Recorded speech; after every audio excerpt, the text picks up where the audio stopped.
Hello friends, this is सूरज झुंझुनवाला। कैसे हो आप लोग? मैं उम्मीद करता हूँ आप लोग बढ़िया हो और मैं ये बता दूं मैं बहुत बढ़िया हूँ। इस वीडियो में हम डिस्कस करने वाले ASC 842 that is on लीजेस। Friends, India में हम यूज़ करते हैं वर्ड इंडेस। बहुत सारे इंटरनेशनल कंट्रीज में there is IFRS, but in US there is accounting standard codification which is used as generally accepted accounting principle. So, in US, ASC 842 provides guidance on leases, wherein India में Ind AS 1116 है and IFRS में IFRS 16 है. So, IFRS and Ind AS are very closely related, but ASC 842 is slightly different from IFRS and Ind AS 16.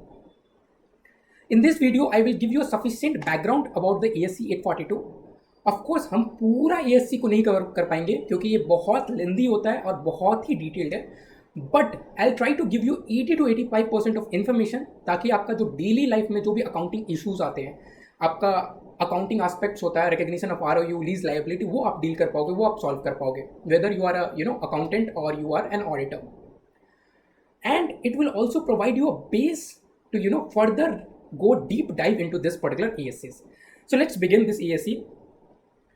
So the first question as you start this ASC is determination of lease. कि किस चीज़ को एक lease बोलेंगे, क्या एक lease arrangement होता क्या है? तो for determining lease arrangement you need to see 3 characteristics. There should be right to control, there must be an identified asset and there should be exchange of consideration. Which means friends, अगर दो parties है, lessor and lessee, and there is a lease arrangement, there is a arrangement between two parties, आप कैसे determine करोगे कि वो arrangement lease है कि नहीं है? तो आपको 3 चीज़ें देखना है. पहले तो कि जो असेट, जो अंडरलाइंग असेट है, उस पर लेसी का क्या राइट टू कंट्रोल है, और जो असेट है क्या वो आइडेंटिफाइएबल एसेट है कि नहीं है, एंड जो अरेंजमेंट एंटर हो रहा है उसमें कोई एक्सचेंज ऑफ कंसिडरेशन है कि नहीं है. तो आपको ये 3 कैरेक्टरिस्टिक्स देखना है to determine lease. And again right to control में हाउ यू विल डिटरमाइन कि एक पर्टिकुलर पार्टी है, उसके पास राइट टू कंट्रोल है कि नहीं है. तो you need to see substantially all the economic benefit, मतलब जो लेसी है उसको उस एसेट का substantially all the economic benefit मिलना चाहिए, एंड दूसरा उसका right to direct to use होना चाहिए. अब इसको और अच्छे तरीके से समझते हैं. फॉर एग्जाम्पल, एक लेसर है ए एंड दूसरा पार्टी है लेसी बी. ये क्या करता है, एक पाइपलाइन है इसके पास, पाइपलाइन है जो ये चाहता है कि लीज पे दे दूं. तो ये दोनों एक कॉन्ट्रैक्ट में इंटर होते हैं कि ये पर्टिकुलर पाइपलाइन यूज करने का राइट आप ट्रांसफर कर रहे हो, ये ट्रांसफर कर रहा है बी को, and there is exchange of consideration. एक पर्टिकुलर अमाउंट डिसाइड कर लिया गया, that might be yearly amount, monthly amount, और whatever for a particular period. Now here in we can say consideration वाला कंडीशन इज सेटिस्फाइड. दूसरा identifiable asset है, आप identify कर पा रहे हो कौन सा असेट अंडरलाइंग एसेट है, which is this particular pipeline. तो ये आइडेंटिफाइड असेट भी हो गया. And third thing is friends, right to control. अब राइट टू कंट्रोल में आपको ये देखना पड़ेगा कि ये जो पाइपलाइन है जो आप लीज पे दे रहे हो, क्या इसका सब्सटेंशियल बेनिफिट, जो मैक्सिमम बेनिफिट है, क्या इसका मैक्सिमम बेनिफिट लेसी को मिल रहा है कि नहीं मिल रहा है. जैसे कि आप एक थ्रेशोल्ड ले सकते हो, 85%, 90% बेनिफिट इफ लेसी को मिल रहा है इस पाइपलाइन का, then you can say okay, lessee is receiving substantially all the economic benefit derived from this particular pipeline. और दूसरा right to direct to use, मतलब ये इसका डिसीजन होना चाहिए, इस असेट को किस मैनर में यूज करना है, किस प्रोडक्ट के लिए यूज करना है, इसका टाइमिंग क्या होगा यूज करने के लिए, ये सब डिसीजंस किसका होना चाहिए, लेसी का होना चाहिए. तो अगर ये सारे कैरेक्टरिस्टिक्स अगर सेटिस्फाई हो रहे हैं तो उस अरेंजमेंट को बोलेंगे lease arrangement. Now why is it important to determine a particular contract is lease or not? इससे पहले होता था यूएस में ASC 842, सॉरी ASC 840. पहले यूएस में होता था ASC 840. अब ASC 840 में क्या होता था friends, there used to be 2 kind of leases, operating and finance, जो कि अभी भी है. अब 2 टाइप का लीजेस होता था. ऑपरेटिंग लीज को हम बैलेंस शीट में रिकॉग्नाइज नहीं करते थे, फाइनेंस लीज को बैलेंस शीट में रिकॉग्नाइज करते थे. अब ASC 842 आने के बाद you recognise every type of lease in balance sheet. So it's very important to determine कि कोई पर्टिकुलर लीज लीज होता है या नहीं होता है ये बहुत इंपॉर्टेंट होता है। अगर आप कोई पर्टिकुलर कॉन्ट्रैक्ट लीज नहीं है तो आप उसको बैलेंस शीट पे रिकॉग्नाइज नहीं करते हो, और कोई कॉन्ट्रैक्ट लीज होगा तो आप उसको रिकॉग्नाइज करोगे। ठीक है, so it's very important to determine particular contract is lease or not. अब इसके आगे क्या है, एक बार आपने डिटरमाइन कर लिया कि ये पर्टिकुलर कॉन्ट्रैक्ट लीज है, जैसे कि हमने पाइपलाइन का एग्जांपल लिया, then you have to see what is the type of lease. And in this video we are going to discuss more from a lessee perspective, because discussing lessee point of view helps us to cover maximum problem, क्योंकि बहुत सारी companies होंगी जो कि as a Lesi बहुत सारे premises लेती है, मशीनरी लेती है। ठीक है, we see fewer number of lessors and very huge number of lessees, तो we will be focused on lessee part of accounting in this video. So there are two type of leases, finance lease and operating lease. अब जो भी lease less than या equals to 12 month का होता है, वो भी लीज लेस देन या इक्वल्स टू 12 मंथ का होता है, उससे हम AS 842 में नहीं लेकर आते, उसको बोलते हैं short term leases, short term leases, और इसको AS 842 में नहीं लेकर आते। ऐसा ही similar kind of treatment Ind AS 116 और IFRS 16 में भी है। तो जो भी कॉन्ट्रैक्ट जिसका lease term, original lease term 12 महीने या उससे कम है, उसको आप बाहर से ही बाहर कर दोगे। इसमें आप ये सारी कंडीशंस नहीं देखोगे कि राइट टू कंट्रोल है या नहीं है, आइडेंटिफिएबल एसेट है या नहीं है, and you will not see consideration वाला point as well. So in that case आप बाहर कर दोगे एंड नॉर्मल उसका अकाउंटिंग ट्रीटमेंट करोगे। Now whatever lease which are satisfied this all criteria and जिसका lease term greater than 12 months है, उसको अगेन आप देखोगे बाइफिकेशन करोगे under finance lease and operating lease, finance lease and operating lease. Again finance lease में दो type का lease होता है, sales type lease and direct financing lease. Sales type lease and direct financing lease, students मैं बता दूं, अगर तो आप लेसी हो तो आपके लिए फाइनेंस लीज में सिर्फ एक ही टाइप ऑफ लीज होता है, that is sales type lease. But अगर आप लेसॉर हो तो आपको दोनों टाइप ऑफ लीज होता है, that is sales type and direct financing lease. तो सेल्स टाइप लीज में आपको 5 कैरेक्टरिस्टिक्स देखना है। सेल्स टाइप लीज में आपको 5 कैरेक्टरिस्टिक्स देखना है। क्या आपका ट्रांसफर ऑफ ओनरशिप हो रहा है eight the end of lease term, क्या आपका जो लेसॉर है क्या आपको ओनरशिप ट्रांसफर कर देगा at the end of lease term. अगर ओनरशिप ट्रांसफर हो रहा है तो इसको आप क्या बोलोगे, sales type finance lease. Then you will see कि क्या कोई परचेज ऑप्शन है। मान लो एक लीज है, A एंड B के बीच में लीज है, दैट इज फॉर 3 years। ठीक है, 3 years का लीज है, और ए बी को ये बोलता है कि at the end of 3 years, at the end of 3 years you will have a purchase option of this particular underlying asset, and this purchase option is reasonably certain to exercise. मतलब ये be exercise कर भी लेगा क्योंकि ये in the money option है, मतलब इसको ये ऑप्शन एक्सरसाइज करने से बेनिफिट मिलने वाला है, तो ये बी ऑप्शन एक्सरसाइज कर भी लेगा। तो इवेंचुअली क्या हो रहा है, eventually at the end of lease term ये एसेट ट्रांसफर हो रहा है, and that is why we will call it as a sales type finance lease.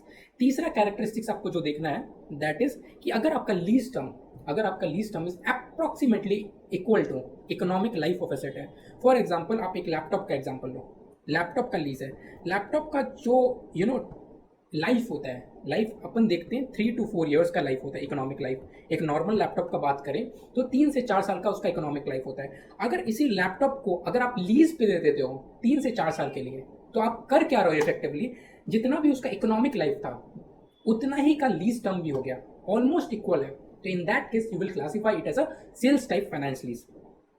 Then you will further see कि क्या fair value of lease is equals to present value of lease payment. यहाँ पे LP मतलब lease payment है plus guaranteed residual value. मतलब friends मान लो आपका लीज पेमेंट्स आप 10,000 कर रहे हो every year for next 5 years, year 1, year 2, year 3, year 4 and year 5। 5 साल तक आप 10,000 रुपये का पेमेंट कर रहे हो, और लास्ट में जो एसेट रिटर्न कर रहे हो, जो लास्ट में आप एसेट रिटर्न करोगे आफ्टर लीज पीरियड, आप बोल रहे हो उसका मिनिमम जो स्क्रैप वैल्यू होगा जो गारंटी कर रहे हो वो 2,000 गारंटी कर रहे हो। आफ्टर एंड ऑफ 5 years आप बोल रहे हो कि ये जो एसेट मैं आपको ट्रांसफर करूंगा उससे आपको मिनिमम 2,000 रुपये रिकवर हो जाएगा, अगर रिकवर नहीं हुआ तो मैं आपको उतना पैसा दूंगा। ठीक है, तो whenever you bring this 10,000 into 5 plus 2,000 का प्रेजेंट वैल्यू अगर आप लाते हो, लेट्स एज्यूम अमाउंट कि ये हो जाता है 35,000। हम सिर्फ अज्यूम कर रहे हैं अमाउंट एक दिस पर्टिकुलर डिस्काउंट रेट पे, ये 10,000 जो 5 सालों में हम पे करने वाले हैं, प्लस 2,000 का जो गारंटेड रेजिडुअल वैल्यू है, 2,000 का जो गारंटेड रेजिडुअल वैल्यू है, अगर इसका पीवी लें, आज के डेट में प्रेजेंट वैल्यू लें, तो ये 35,000 हो रहा है। Now we need to see क्या ये 35,000 near to fair value of asset है, near to fair value of asset है। अगर तो है, लेट्स से 34,000 इसका फेयर वैल्यू, तो बहुत ही क्लोजली है fair value of asset is equals to present value of what lease payments plus guaranteed residual value. अगर इसका present value almost equals to fair value of asset है, तो इसको आप सेल्स टाइप फाइनेंस लीज बोलोगे। And जो अगर asset specialised nature का है और वो सिर्फ लेसी यूज कर सकता है, उसके लिए कस्टमाइज्ड वे में बनाया गया है, then also we will call it a sales type finance lease. तो आपको अगर इसमें से कोई भी 5 में से एक क्राइटेरिया सेटिस्फाई हो जाता है, you will classify it under sales type finance lease. अगर लेसी के पर्सपेक्टिव से sales type and direct financing matter ही नहीं करता है, आपको डायरेक्टली बोल दोगे फाइनेंस लीज है, ठीक है। बट अगर आप लेसोर हो तो आप फिर जाओगे डायरेक्ट फाइनेंसिंग वाले कैटेगरी में। डायरेक्ट फाइनेंसिंग वाले कैटेगरी में आप क्या करते हो, आप देखते हो कि जो फेयर वैल्यू ऑफ एसेट है एज ए लेसोर, क्या आपको fair value of asset is equal to present value of lease payment plus third party guaranteed residual value. मतलब आपको जो गारंटेड रेजिडुअल वैल्यू है प्लस जो लीज पेमेंट्स है, उसका अगर मैं प्रेजेंट वैल्यू निकालूं, तो क्या वो फेयर वैल्यू ऑफ एसेट से इक्विवेलेंट होता है या नहीं होता, मतलब नियर अबाउट होता है नहीं होता है। तो ये सिमिलर हो गया जो यहाँ पे हमने कैरेक्टरिस्टिक देखा था, ये more of Lesi point of view से देख रहे थे। अगर ये कैरेक्टरिस्टिक्स देखे तो सेम ही बात बोल रहा है कि present value of lease payment plus guaranteed residual value अगर near about fair value of asset होता है, तो आप उसको फाइनेंस लीज बोलते थे। वैसे ही डायरेक्ट फाइनेंसिंग में भी है कि अगर fair value of asset is equal to present value of lease payment, जो आप फ्यूचर में लीज पेमेंट्स आपको मिलने वाला है, प्लस जो आपको गारंटी मिल रहा है किसी थर्ड पार्टी ने जो आपको गारंटेड रेजिडुअल वैल्यू बोल रहा है, अगर उसका present value near about fair value of asset है, तो उसको भी आप क्या बोलोगे, फाइनेंस लीज बोलोगे, but under direct financing category. आप डायरेक्ट फाइनेंसिंग कैटेगरी तभी चेक करते हो जब आपका ये 5 में से कोई भी क्राइटेरिया सेटिस्फाई नहीं होता है। प्लस इसके साथ साथ आपको एक और क्राइटेरिया देखना है कि जो लेसोर है उसको ये जो लीज पेमेंट्स है प्लस गारंटेड रेजिडुअल वैल्यू है वो मिलेगा, means it is probable that lessor will receive lease payments plus guaranteed residual value. अगर ये प्रोबेबल नहीं है, मतलब आपका ये सारा क्राइटेरिया भी नहीं सेटिस्फाई हुआ, प्लस आप ये डायरेक्ट फाइनेंसिंग वाले क्राइटेरिया को भी नहीं सेटिस्फाई कर रहे हो, then you will go into operating lease. तो whatever is not financing is operating, ठीक है। जो भी फाइनेंसिंग नहीं होता है उसको ऑपरेटिंग बोलते हैं। तो लेसी के पॉइंट ऑफ व्यू से अगेन टू रीइटरेट, आपको सिर्फ ये 5 कैरेक्टरिस्टिक्स देखना है। लेसी के पॉइंट ऑफ व्यू से सिर्फ आपको 5 कैरेक्टरिस्टिक्स देखना है। अगर ये 5 कैरेक्टरिस्टिक्स नहीं सेटिस्फाई हो रहा है, you will directly go into operating category. But अगर आप लेसोर हो तो पहले तो आप सेल्स टाइप वाली कैटेगरी को देख लो। अगर आप लेसोर हो तो सेल्स टाइप वाली कैटेगरी को देख लो। अगर ये सेटिस्फाई नहीं हो रहा है, then you will go into first direct financing नहीं हो रहा है तो आप फिर ऑपरेटिंग में चले जाओगे, ठीक है। तो अगर अभी तक को अगर आप देखो तो जो भी 2 पार्टी अगर आता है एक अरेंजमेंट के लिए, तो उसको कैसे डिटरमाइन करेंगे ये पर्टिकुलर अरेंजमेंट लीज अरेंजमेंट है या नहीं है। तो पहले तो आप 3 कैरेक्टरिस्टिक देखते हो, right to control, identifiable asset and exchange of consideration होना चाहिए। अगर ये कंडीशन सेटिस्फाई हो जाता है तो आपको टाइप ऑफ लीज देखना है। अगर आप लेसोर हो तो पहले आप सेल्स टाइप वाले 5 एनी 5 में से कोई भी सेटिस्फाई हो गया तो सेल्स टाइप फाइनेंस लीज हो गया। अगर वो नहीं सेटिस्फाई हो रहा तो फिर आप नेक्स्ट स्टेप देखोगे डायरेक्ट फाइनेंसिंग लीज। उसमें 2 क्यूमुलेटिव आपको कंडीशंस को सेटिस्फाई करना है। अगर वो डायरेक्ट फाइनेंसिंग में भी नहीं आया तो आप उसको ऑपरेटिंग क्लासिफाई कर दोगे। लेसी के पॉइंट ऑफ व्यू से सिर्फ आपको सेल्स टाइप वाले 5 कैरेक्टरिस्टिक्स देखने हैं। अगर उसमें से कोई भी कैरेक्टरिस्टिक्स सेटिस्फाई हो जाता है तो आप उसको फाइनेंस लीज बोलते हो, अदरवाइज आप उसको लेकर जाओगे ऑपरेटिंग लीज में। ऑलराइट, इसी चीज को मैंने यहाँ पे नोट्स में समराइज कर दिया है कि आपको कैसे देखना है। रोड मैप क्या है for lessee, there is only sales type finance lease and operating lease. Lessor के लिए पहले आप सेल्स टाइप वाले कंडीशन देखते हो, फिर डायरेक्ट फाइनेंसिंग वाले कंडीशन देखते हो। अगर ये दोनों सेटिस्फाई नहीं होता है तो आप उसको ऑपरेटिंग लीज क्लासीफाई कर देते हो, ठीक है।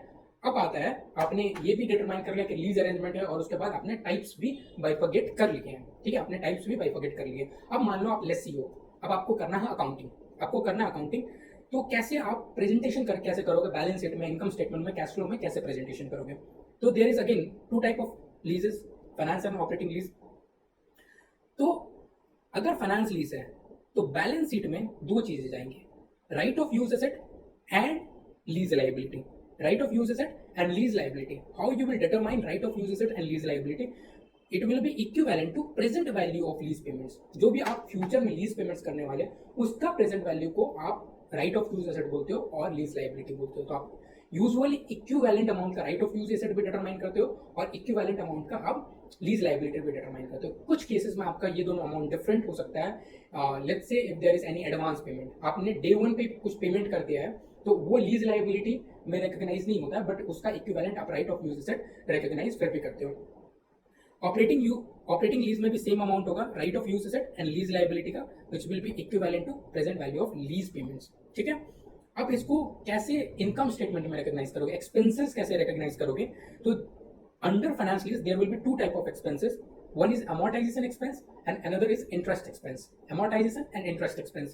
amortization expense होगा बेसिकली आप राइट ऑफ यूज एसेट को स्ट्रेट लाइन बेसिस पे ओवर द पीरियड आप उसको amortize करते हो, और लीज लाइबिलिटी पे आप इंटरेस्ट चार्ज करते हो. जो भी आपका डिस्काउंट रेट है उस रेट से आप इंटरेस्ट चार्ज करते हो, तो उसको बोलते हैं इंटरेस्ट एक्सपेंस. ठीक है. अब जितना भी पेमेंट करते हो तो कुछ तो आप प्रिंसिपल रीपे कर रहे हो ऑफ लीज लाइबिलिटी और कुछ इंटरेस्ट रीपे कर रहे हो. तो जो भी प्रिंसिपल पेमेंट है वो आपका जाता है फाइनेंसिंग कैटेगरी में, और जो भी इंटरेस्ट कंपोनेंट है वो जाता है ऑपरेटिंग कैटेगरी में under cash flow for finance लीजेस. But operating lease में आपका amortisation expense and interest expense का कॉन्सेप्ट नहीं होता है. आप equal amount of lease expense charge करते हो P&L में, equal amount of lease expense over the period. आप जितना भी पेमेंट्स करने वाले हो आप सिंपली क्या करते हो, ओवर द पीरियड का पेमेंट को टोटल करते हो, उसको लीज टर्म से डिवाइड करते हो, और जितना भी अमाउंट आता है उतना आप स्ट्रेट लाइन बेसिस पे ऑपरेटिंग लीज कॉस्ट दिखाते हो. तो ये सिंस नहीं होगा, ये आप इसको ठीक कर लो, single lease cost recognised on straight line basis. And जो भी आप पेमेंट करते हो उसको ऑपरेटिंग कैटेगरी में दिखाते हो. जो भी आप पेमेंट करोगे उसको ऑपरेटिंग कैटेगरी में दिखाओ. सो अब आपको समझ में ये आया होगा कि operating and financing lease bifurcate करना क्यों इंपॉर्टेंट है. क्योंकि यहाँ पे अगर आप देखोगे इनकम स्टेटमेंट में आपका अकाउंटिंग डिफरेंट हो गया, कैश फ्लो में भी अकाउंटिंग डिफरेंट हो गया. So it's very important to determine whether a lease is finance lease और ऑपरेटिंग लीज. ऑलराइट. अब क्योंकि आपको इतना अच्छे से समझ में नहीं आया होगा कि मैं क्या बोलना चाह रहा हूँ, कैसे आप अमाउंट वाइज अगर एक एग्जांपल लेना पड़े, तो ये हम देखते हैं एक पर्टिकुलर एग्जांपल को to better understand the accounting aspect. So इस एग्जांपल में अगर फ्रेंड्स देखें, there is a lease term of 5 years. ठीक है. दो पार्टी में एक लीज है जिसका टर्म है 5 years और इसका एनुअल पेमेंट है 1.1 million. ऑलराइट. अगर आप फर्स्ट पेमेंट का बात करो तो वो आपका ड्यू है एट कमेंसमेंट. तो जब भी जो कॉन्ट्रैक्ट साइन हो रहा है, कमेंस हो रहा है जो कॉन्ट्रैक्ट, उसी टाइम पे आप फर्स्ट पेमेंट कर रहे हो 1.1 million का. नेट ऑफ लीज इंसेंटिव, मतलब लीज इंसेंटिव भी है बेसिकली, आपको लेस और 100K का लीज इंसेंटिव दे रहा है, तो आप नेट जो पेमेंट करोगे that is 1.1 million minus 100K का, मतलब डे वन पे आप 1 million का पेमेंट करोगे. ऑलराइट. उसके बाद सब्सिक्वेंट लीज पेमेंट्स आपका end of the each year होगा, स्टार्टिंग विद ईयर 1. ठीक है. स्टार्टिंग विद ईयर 1 आप क्या करोगे, हर एक ईयर आप 1.1 million को रिकॉग्नाइज करोगे, मतलब पे करोगे. आपका जो इंक्रीमेंटल बोरोइंग रेट है दैट इज 5%, जो कि आपका डिस्काउंट रेट होगा, और कोई भी इनिशियल डायरेक्ट कॉस्ट नहीं है. सो ये आपका एग्जांपल हुआ. नाउ हम वन बाय वन देखते हैं. देखो, बैलेंस शीट का ट्रीटमेंट तो सेम है, सो बैलेंस शीट में आप क्या डिटरमाइन करोगे, राइट ऑफ यूज एसेट कितना होना चाहिए एंड लीज लायबिलिटी आपका कितना होना चाहिए. Right of use asset and lease liability. Now आपका अगर देखो, आप फ्यूचर में पेमेंट कितना करने वाले हो, end of year 1, year 2, year 3 and year 4 में हर एक साल आप 1.1, 1.1, 1.1 और 1.1 मिलियन पे करने वाले हो, और ईयर 0 में ऑलरेडी आपने 1 मिलियन पे कर दिया है. ईयर 0 में आपने ऑलरेडी 1 मिलियन पे कर दिया है. तो आप क्या करोगे, पहले तो इस अमाउंट जो फ्यूचर में पे होने वाला है इसका प्रेजेंट वैल्यू निकालोगे एट 5% डिस्काउंट रेट. तो 4.4 मिलियन का 5% पे प्रेजेंट वैल्यू निकालो, which is equivalent to, you can calculate, which is equivalent to 3.9 million. 3.9 million आएगा एट द रेट 5%. सो ये तो क्या हो गया आपका लीज लायबिलिटी, ये हो गया आपका लीज लायबिलिटी जो आपको रिकॉग्नाइज करना है. नाउ आपने कुछ डे 1 पे भी पेमेंट कर दिया, दैट इज 1 मिलियन. तो आप क्या करोगे, इस 1 मिलियन को ऐड कर दोगे जिसको पेड इन एडवांस है, जो आपने एडवांस में स्टार्टिंग में पे कर दिया, दैट इज 1 मिलियन, और ये हो जाएगा आपका 4.9 मिलियन का right of use asset. So this is how you determine right of use asset.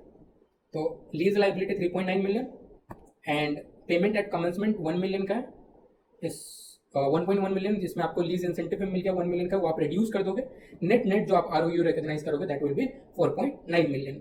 अब आप जर्नल एंट्री क्या पास करोगे?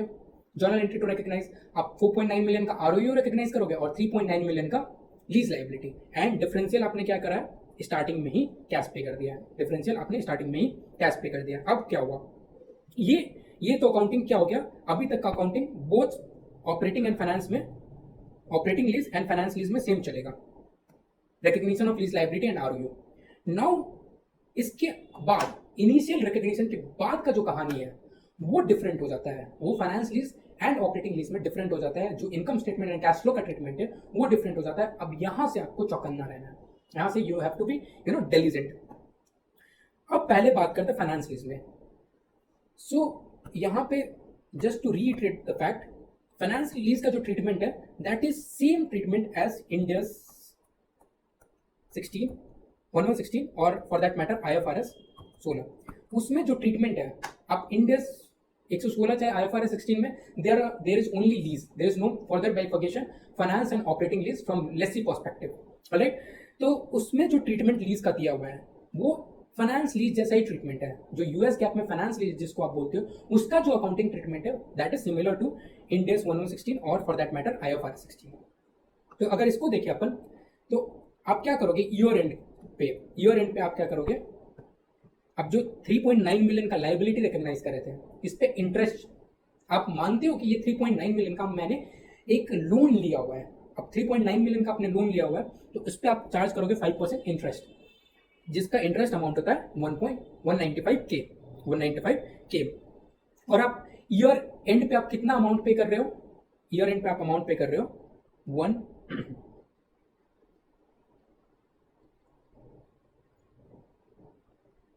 ठीक है, 1.1 मिलियन आप ईयर एंड पे अमाउंट पे कर रहे हो। अब 1.1 मिलियन में से आप 195K तो क्या कर रहे हो, आप 195K कर रहे हो टुवर्ड्स इंटरेस्ट, आप टुवर्ड्स इंटरेस्ट 195K कर रहे हो, और बैलेंस जो बचा है that is towards lease payment, जो प्योर प्रिंसिपल रिपेमेंट है उसके टुवर्ड्स आप 905K कर रहे हो, और 195K वाज टुवर्ड्स इंटरेस्ट। सो अब आपने टोटल 1.1 मिलियन को बाइफिकेट कर लिया कि इंटरेस्ट के टुवर्ड्स कितना है और लीज के टुवर्ड्स कितना है। और आप ROU को कैसे करते हो, एक्सपेंस ऑफ ROU को आपने देखा टोटल 4.9 मिलियन है, हमारा लीज टर्म है 5 सालों का, तो आप हर एक साल 980K का इंटरेस्ट डेप्रिसिएशन चार्ज करोगे, जिसको हम अमोर्टाइजेशन एक्सपेंस बोलते हैं। तो ये हो गया amortisation of ROU and this is amortisation of lease liability, amortisation of lease liability. तो अगर आप देखो एक्सपेंसेस क्या क्या जाता है, आपका एक्सपेंस एक तो ये हो गया आपका अमोर्टाइजेशन एक्सपेंस 980K का, और दूसरा 195K का इंटरेस्ट हो गया, 195K का इंटरेस्ट हो गया। अब आप देखो एंट्री क्या पास करते हो, आप एंट्री पास करोगे, एक तो एंट्री क्या हो गया अमोर्टाइजेशन एक्सपेंस,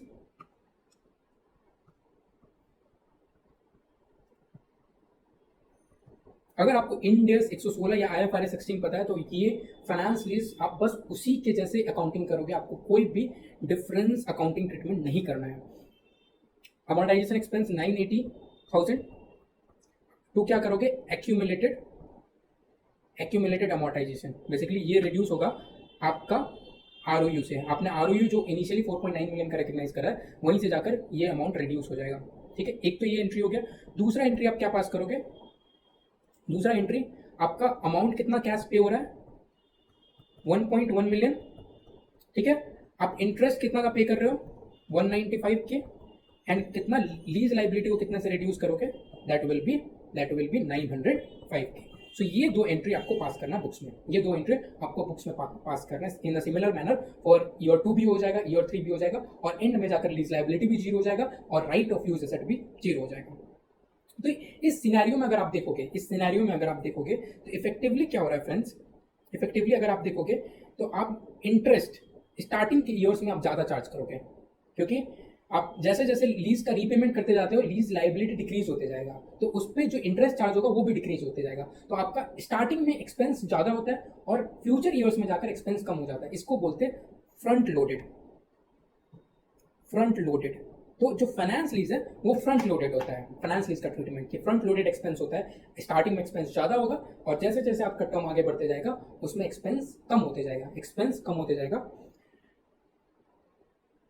ये आपका जर्नल एंट्री हो गया जो ऑलरेडी हमने डिस्कस कर लिया। अब आते हैं ऑपरेटिंग लीज में। ऑपरेटिंग लीज में there is slightly different accounting treatment from Ind AS 1116 and IFRS 16, और ये आपको बहुत ध्यान से देखना है। यही जो मेन चीज़ है, बहुत सबसे बड़ा डिफरेंस है ASC 842 से in between Ind AS 1116 and IFRS 16। तो अगर आप यहाँ पर देखोगे तो टोटल आपका लीज पेमेंट 5.4 मिलियन का हो रहा है। कैसे? आपका 1.1 million into 5 years minus 100K का, 100K का आपको लीज इंसेंटिव मिला है, तो आपका हो जाता है 5.4 मिलियन जो आपका टोटल लीज पेमेंट है। अब इसमें आप क्या करते हो, एक्सपेंस को स्ट्रेट लाइन बेसिस पे चार्ज करते हो, स्ट्रेट लाइन बेसिस पे आप एक्सपेंस को चार्ज करते हो।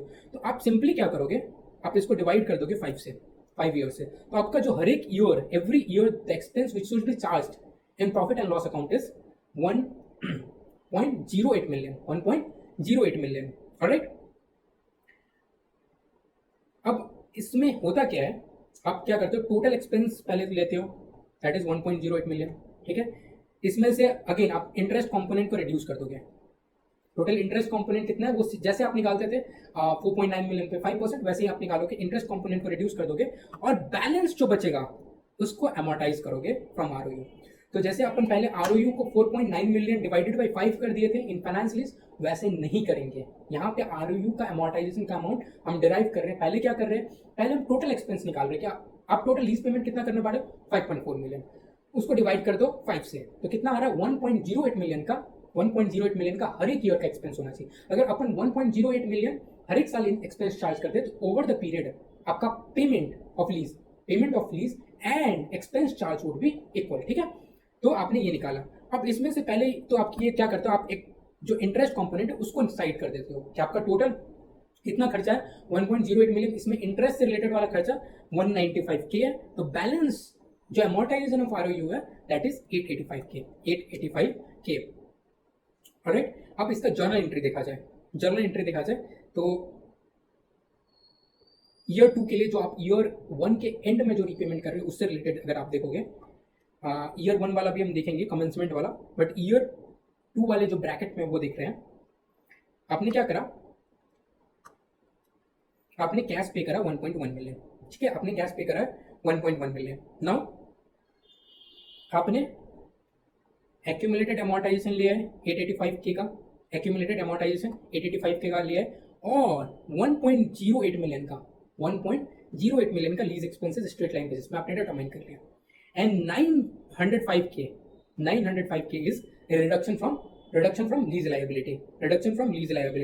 बेसिकली एक काइंड ऑफ बैलेंसिंग फिगर हो गया। चाहे आप इसको ऐसे भी देख सकते हो, अगर आप चाहो तो इसको ऐसे भी देख सकते हो कि आपका इंटरेस्ट कंपोनेंट 195K का था, आपका टोटल रिपेमेंट 1.91 मिलियन हुआ है, तो आप 1.1 मिलियन में से 195K रिड्यूस करते हो, तो आपका 905K आपका लीज लायबिलिटी का रीपेमेंट आता है, तो लीज लायबिलिटी 905K हो गया, लीज एक्सपेंस 1.08 मिलियन हो गया, एंड 885K का एक्यूमुलेटेड अमोर्टाइजेशन हो गया, और आपका अमाउंट पेड 1.1 मिलियन हो।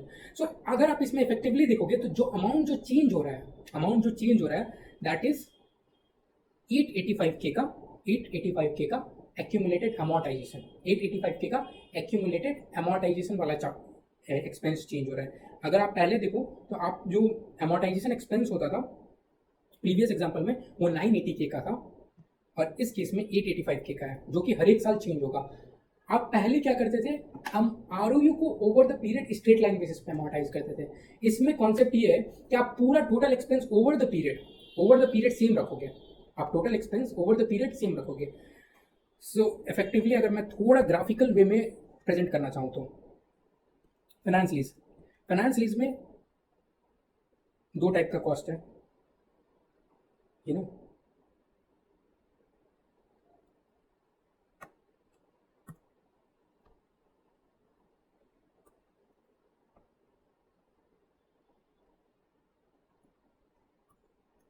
अब इसमें होता क्या है फ्रेंड्स, आपका आर का खर्चा, का खर्चा तो क्या होता है, स्ट्रेट लाइन बेसिस पे आप फाइनेंस लीज में चार्ज कर रहे हो, बट जो आपका इंटरेस्ट का एक्सपेंस होता है वो डिक्लाइनिंग बेसिस पे होता है, ठीक है। तो this sky blue line is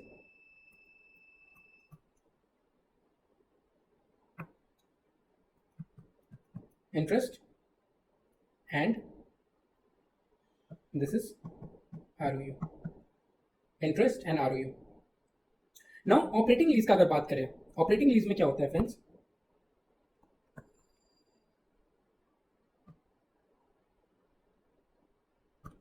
अगर मैं ऑपरेटिंग लीज का बात करूं तो ये आपका टोटल एक्सपेंस क्या होगा, आपका सेम रहेगा ओवर द पीरियड, और आपका जो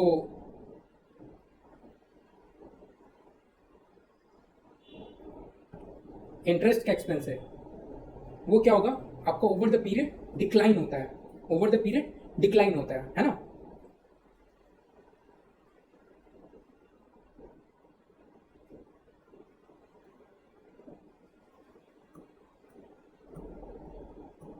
तो अगर आप देखोगे इफेक्टिवली ये मान लो मैं इंटरेस्ट का पोर्शन मान लो कि ये डिक्लाइन हो रहा है, पहले ज़्यादा था अब ये कम हो गया, तो आप क्योंकि टोटल को सेम रखना चाहते हो तो आपका जो ROU है, ROU स्टार्टिंग में कम होता है और ओवर द पीरियड इंक्रीज हो जाता है।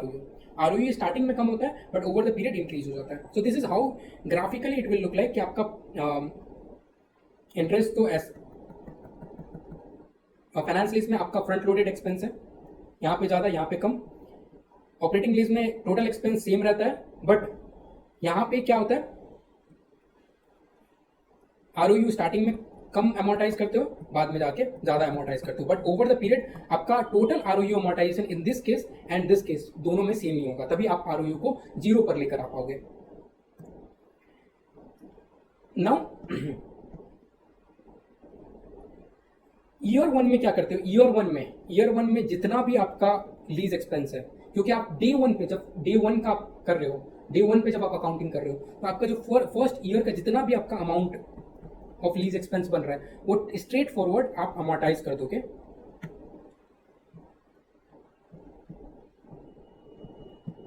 ROU से, आप स्ट्रेट फॉरवर्ड आप ROU से अमोर्टाइज कर दोगे, क्योंकि आपका ईयर जो डे वन में आपने कोई भी आपका इंटरेस्ट चार्ज नहीं होगा, डे वन पे आपका कोई भी इंटरेस्ट चार्ज नहीं होगा, तो स्टार्टिंग में आप फर्स्ट ईयर में आप जितना भी आपका लीज एक्सपेंस है that will go through ROU and then after that you will bifurcate between interest and accumulated amortization. So अगर आपको वर्किंग नोट देखना पड़े कि तो कैसा बनेगा, 3.9 मिलियन का आपका ओपनिंग लीज लाइबिलिटी था, इस पे फर्स्ट ईयर में इंटरेस्ट 195K का, टोटल आपका अमाउंट बन जाता है क्लोजिंग बैलेंस 4.095 मिलियन, इसमें से आप 1.1 मिलियन का अमाउंट पे कर देते हो तो 2.995 मिलियन का आपका क्लोजिंग बैलेंस बन जाता है।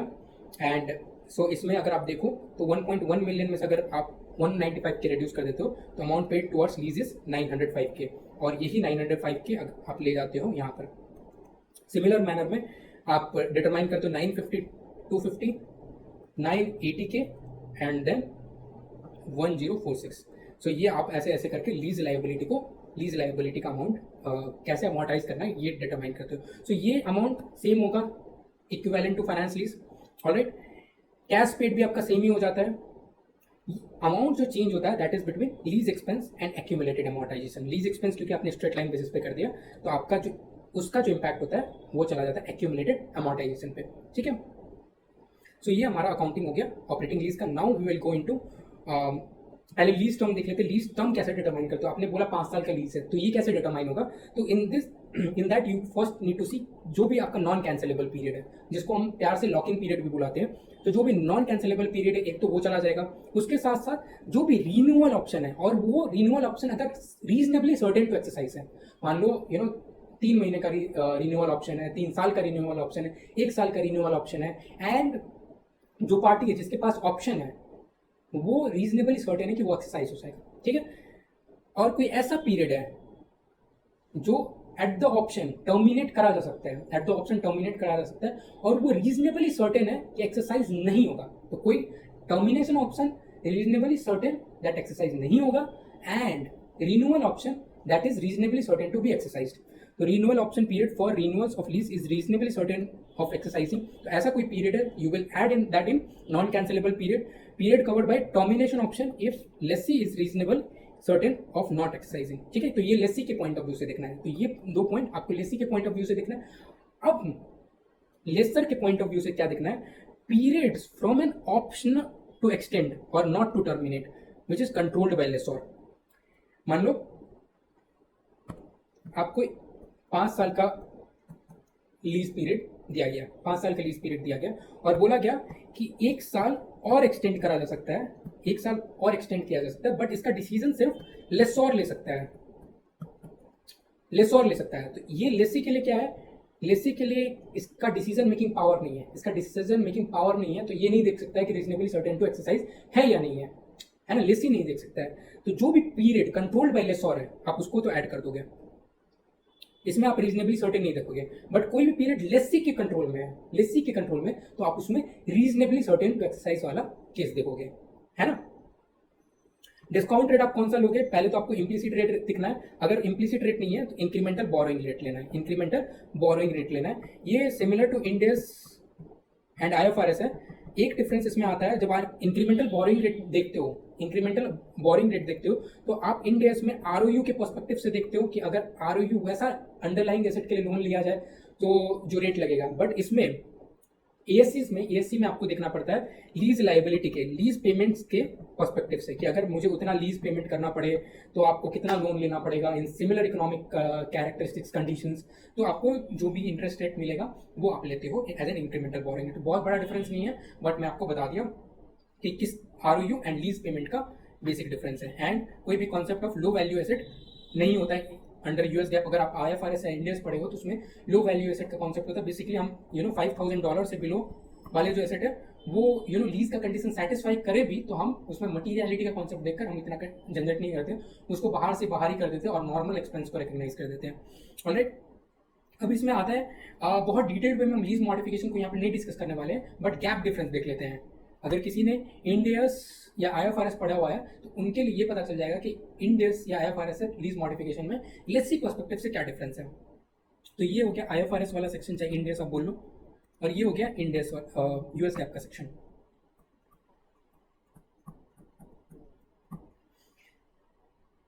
तो अगर आपका कोई भी मॉडिफिकेशन होता है जो रिड्यूस करता है आपका लीज टर्म, कोई भी मॉडिफिकेशन ऐसा होता है लीज में, आप जाकर कॉन्ट्रैक्ट में चेंज करते हो जिसके कारण आपका लीज टर्म जो आपने इनिशियली डिटरमाइन करा था वो चेंज हो जाता है, तो a reduction in lease term is considered as a decrease in scope of lease. अगर कोई भी रिडक्शन लीज टर्म में होता है तो उसको डिक्रीज इन स्कोप माना जाता है। Lessee should thus remeasure the lease liability with a proportionate reduction in right of use asset and recognize a gain or loss for any difference as of the effective date of modification. So basically अगर आप देखो, मान लो एक आपने 1 million का